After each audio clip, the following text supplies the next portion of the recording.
Let's paint some Eldari.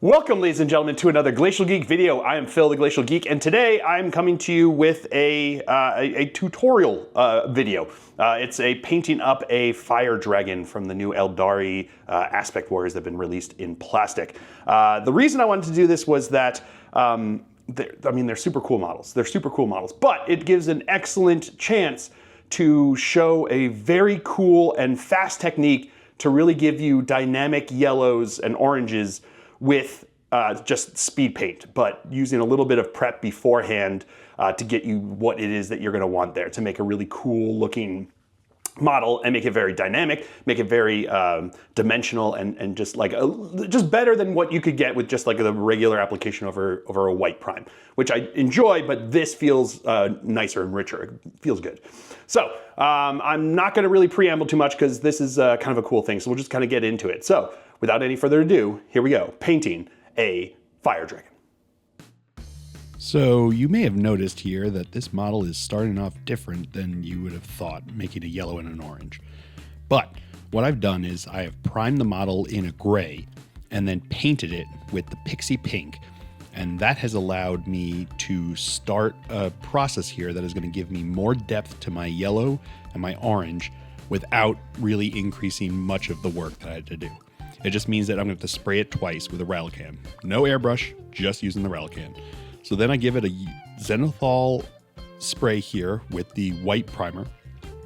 And that leaves it, as you can see the pink is more in the shaded areas and underneath and in the recesses. And then we just go at it with the speed paints here. So you see I just apply my yellow speed paint like I would normally onto the surface. Where the white is from the primer, it'll be the bright yellow, and then it'll get a darker orangey color, richer orangey color in the recesses and underneath that didn't get the white prime. Same thing with the orange, where we'll get a brighter orange on the parts that were white from the zenithal, and then underneath in the recesses and underneath where that didn't get the white prime on top, you'll have a more rich red color to it. As you can see here, looking underneath, and then you look up from above, you can just see a little bit of that shift, that change that happens that you get with it. A bit more exaggerated here. You can see it a bit better closer up on the different pieces. See how you've got that like orangey, deep orange, but still obviously yellow shade in there. Same thing with the orange. You have a more pink, like a magenta-y, like a deeper reddish kind of shade in there, but it's obviously still coming from that same color. So once I have those down, that's the majority of it. And you just go in now and start painting in the different parts. So here I'm just painting in the face mask in between there. You want to be a bit careful on this one just because the yellow is a bit touchy, but it's not super bad because even if you have to go back on it, just put a white over it and you just get a brighter highlight there. And then I use the Grim Black speed paint here on all of the black parts and also anything that's going to be metallic on here to give me a base for it. I use the True Brass to paint all the metallics. So I've got on the tip of the gun here. There was also some of the decorations on him and also around the gems that he has on the front there that I've painted white again.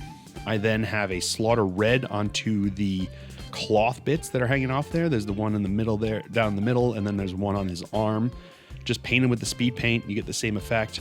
And then I have a blue here on the gem just to give me that blue color for the gem.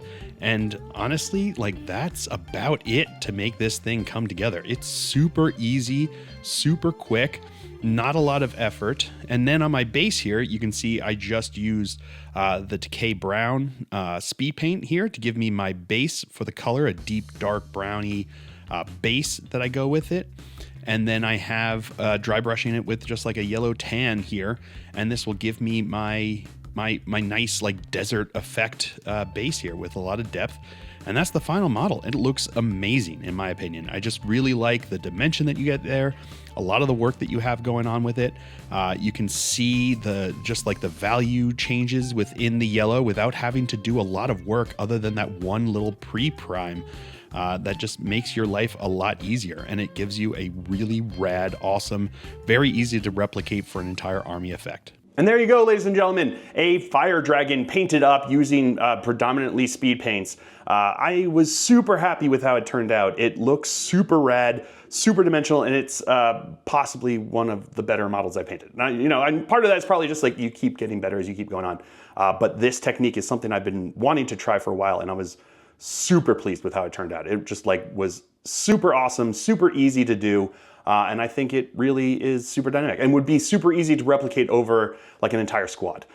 Makes it really fast to get it done. If you need it for a tournament or just for a game or whatever, just bang, bang, bang, get it done with, you know, make it really easy. And my basing, again, for that is my usual basing that I've been using for most of my models nowadays. Is just that mixture of materials there, different sized like kind of grit. I had like the battlefield snow and like some rocky stuff just mixed together, make it onto the base there, and then prime over it. And once you get the prime over it white, you can make it whatever color you want. So if for this case, I made it like a desert base, but you can make it, I've done it before with like muddy bases. I've done it before with rocky bases, with gray bases, like kind of like urban kind of bases, but just kind of made them the way they are.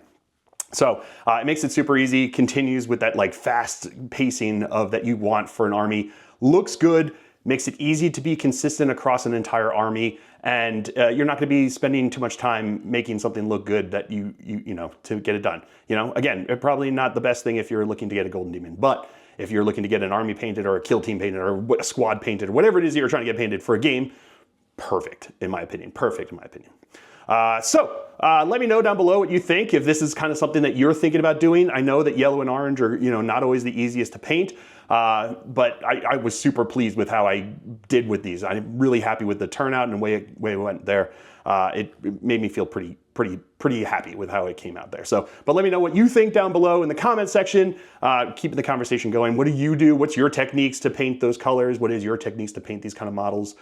Do you have a hint or a trick that you kind of are your go-to that you kind of want to talk about here? Please do it down there. I love the conversations that we have going on.